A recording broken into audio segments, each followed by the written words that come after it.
Taylor Swift is a link builder. There were rumors that she would get engaged. Our client said, let's give them a free wedding venue. And then we got them 50 links. That's digital PR. Managing multiple clients or large websites? Automate your SEO with Ali AI. Start your free trial now.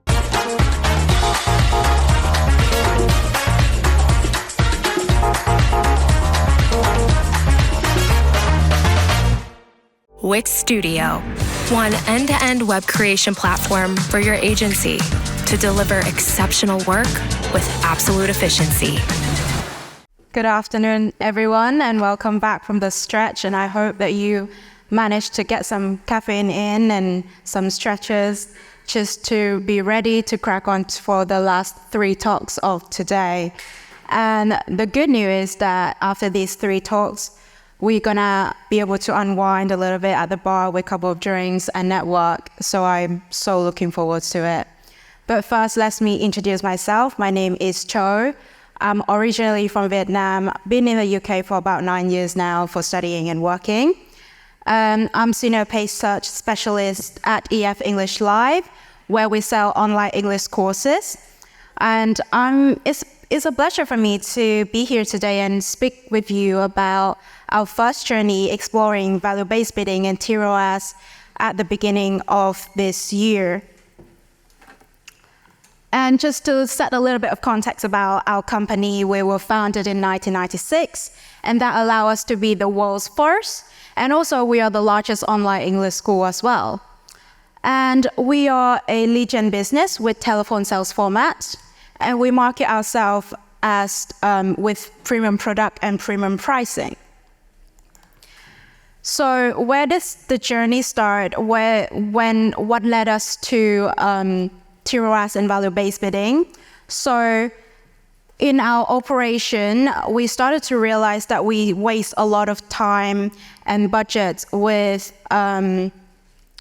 invalid leads, especially for our sales agents. And with our current practice of using TCPA, we inevitably bid equally for all the leads in the market. But ultimately, we will waste a lot of budgets with the lead that don't convert into revenue or unprofitable. So we realized that we need to change our strategy a little bit, and we need to communicate a little bit better with Google of what we as a business actually care about. We do care about leads and we do care about cost per lead, but ultimately we care about the revenue and the profit that it can make. So we started the journey with very clear objectives in our mind. The first thing is that we want to maximize revenue per lead by using value-based bidding to guide the algorithm towards the desired customer that we want to target. And we improve the ROAS ultimately, but at the same time, we don't want to sacrifice the volume that we currently have with our TCPA. So that was the challenge that we set for ourselves as well as the experiment. And the test was launched at the end of 2023, and it ended at the beginning of March 2024. And within this 2 months, we have seen a great result with value-based bidding and tROAS. We have seen a 19% increase in average revenue per lead pre-post test, and our ROAS improved by 7%. And our lead volume, on the opposite, increased by 21% as well. Now, if you're wondering what is our setup, how did we get that great results, want to know more, I'm just going to walk you through step by step of how we did it. Of course, the first thing is to develop a hypothesis. And the test durations that we had was from the 27th of December 2023 to the 5th of March 2024. And the goal, as I touched on earlier, which is improving ROAS without sacrificing the volume. And the method that we use was pre-post method. And the reason why we choose this instead of A/B testing was because with value-based bidding, we wanted to test a whole new set of conversions. And with smart bidding, either TCPA and tROAS, they train across all the conversion that reported in the conversion volume. And this means that if we use despite the A/B testing that we're going to use in Google Ads, they will still learn cross-learning from each other, and the A/B test wouldn't be meaningful anymore. So we're left with pre-post test. And in terms of bidding strategy, we chose tROAS instead of maximize conversion value because we wanted to have the level of control with our efficiency, but also we don't want to cap any of the budgets, so to let the algorithm learn effectively and learn a little bit quicker. And after developing our hypothesis, we started to explore how we're going to assign the value for the new sets of conversion that we wanted to test. And as you can see from the slide, we have online lead submissions, and between that and sale, we have about more stages in between. So what we decided to do is that we assign the fixed value for all the stages above sales. And we took the total revenue divided by the total number of conversion for each stage. For example, if we want to work out the value for online lead submission, we would then take the total revenue divided by the total number of online lead submissions that we have. And with the sales stage, we just decided to insert dynamic values where it's the actual revenue each sales made. And after being able to work out what is the value to assign for which conversion, we started to look at the conversion setup. And by the time we're looking at value-based bidding, we already have our offline data from Salesforce being uploaded into GA4. So we thought that we want to manipulate that existing connection and export all the data and as well as the conversion stage from GA4 to SA360. And then in SA360, we assign the conversion value that we managed to work out at the previous stage for the bidding process later on. And to execute the experiment, we chose 4 core generic campaigns with the highest volume of data. And then we're grouping it into one bidding portfolio. And the reason why we do this is because we have unified tROAS for the 4 chosen campaigns. And also we have, and grouping it into one bidding portfolio means that we will be more efficient in terms of managing, observing, as well as adjusting the experiment. And we would also have a larger pool of data for the algorithm to learn from. And then the final steps before we're launching the experiment is to calculate our initial tROAS. And in order to do this, we just took the sum of 4 chosen campaigns revenue divided by their total cost. Meanwhile, the ROAS in the experiment was calculated by the sum of all stages value divided by the total cost. Now, I've touched on a little bit of the results that we were seeing at the beginning of the talk, but let's just dive into a little bit more details of a more comprehensive picture. So the 7% improvement in ROAS that we saw wasn't solely driven by the 19% increase in revenue per lead, but we also see that our close rate improved by 8% from online lead submissions to sales. And the 21% increase in leads volume was because we didn't cap any budget, so we just sort of let the algorithm optimize towards and learning from it. But on the other hand, we've seen that our clicks and leads become more expensive.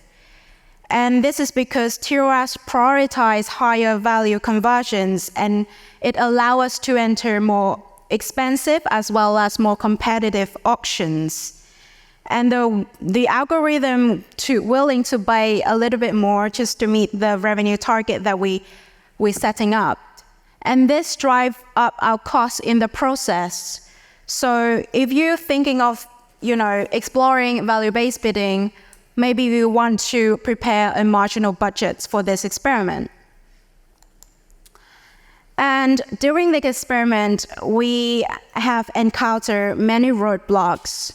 So I'm just here today to share with you guys our key learnings to hope that you can avoid all the headaches and just keep straight to the good stuff, and hopefully no aspirin needed.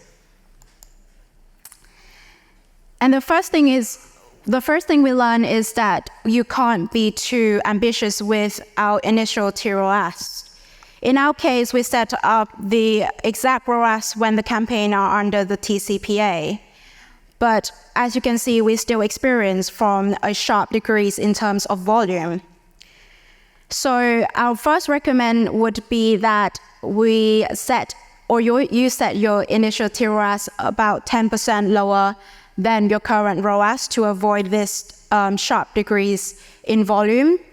But also do expect some volatility and instability after 2 to 4 weeks after the switch. And the second takeaway is that you must have patience when testing value-based bidding and tROAS. It's just because value-based bidding has to consider a greater scope of data, signal, and information rather than TCPA. So it will take a little bit more time to stabilize and to optimize. Therefore, allow at least 2 months of testing would help your campaign to ramp up at the level that you want. But also, if you have a short to medium sales cycle, 2 months of testing, or at least 2 months of testing, would allow your cohort data to reflect the true picture of the performance. And another tips that we learn is that fixed value can be your friend. And the reason why I say this is because with dynamic value, especially when you have big difference between ticket price across different products, it can cause a lot of noises, a lot of confusions, and instability to your bidding strategy. So you might want to consider to assign fixed value even for the bottom funnel conversion that you have. And to help the algorithm steer a little bit more better, learn a little bit quicker as well, you might want to add a little bit more weight for the conversion that you really want to care about and optimize towards. And the next thing that we learn is that value-based bidding is a little bit less flexible than TCPA, unfortunately. And the reason for this is value-based bidding opens the exposure to the dependency of our sales team capacity and performance to convert lead into revenue due to the nature of it.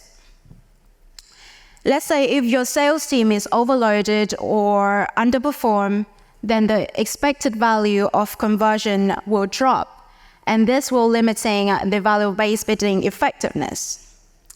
Additionally, value-based bidding reliant on sales process will introduce a delayed feedback loop due to the sales cycle, making it harder to quickly adjust the bid as well as the volume rather than the TCPA. And the final observation that we had is that the 4 chosen campaign grouping in one bidding portfolio reacted differently with the tROAS level that we set. So maybe you might want to testing each individual campaign with different tROAS just to find the sweet spot of tROAS for each one of them. So that was how to part, but there are some thoughts that you may want to ask yourself after today. The first thing is that, are you or your client communicate your true business objective to Google? Are your campaign optimizing towards the final objective of your business.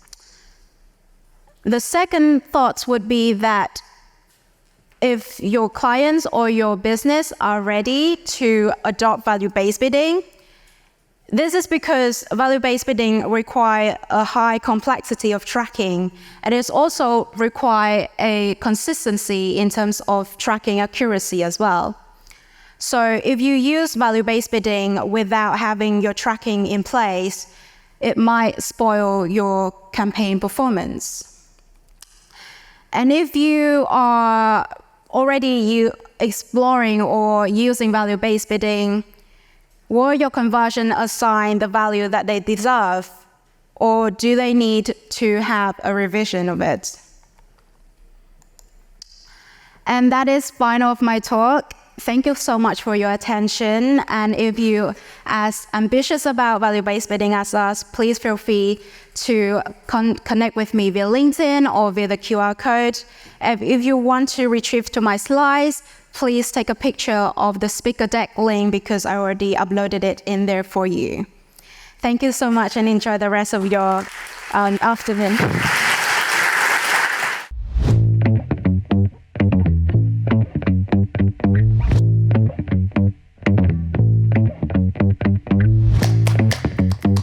Monthly reporting making you want to shove sharp things up your nose? Try Dragon Metrics, the all-in-one SEO software with mind-blowing reporting tools.